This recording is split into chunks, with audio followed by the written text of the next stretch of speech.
నమస్తే న్యూస్ 24 తెలుగుకు స్వాగతం. నా పేరు హరిప్రియ. ముందుగా వార్తల్లోని ముఖ్యాంశాలు ఇప్పుడు చూద్దాం. పొంగనూరు మండల పర్యటనలో భాగంగా ఆదివారం వనమల దినిలో శ్రీ లక్ష్మీ నరసింహస్వామి ఆలయ ప్రారంభోత్సవ కార్యక్రమంలో నియోజకవర్గ సీనియర్ నాయకులు మధుసూదన నాయుడు పాల్గొన్నారు.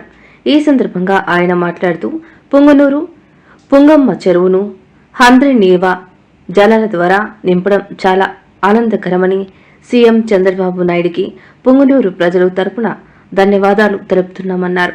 ఈ కార్యక్రమంలో Yadushekar Naidu, Somala market committee chairman Srinivasulu Naidu, Madhusudan Rayal, Mohan Naidu, Subrahmanyam Raju, Nagaraju, Shivakumar, Radhakrishnam Naidu, Raghupati Naidu, Venkatesh, Damu తదితరులు పాల్గొన్నారు.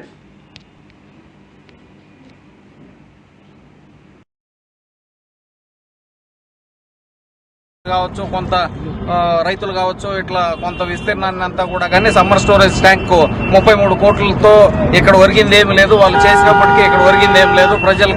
ప్రజలను వాళ్ళు ఉద్ధరించింది లేదు.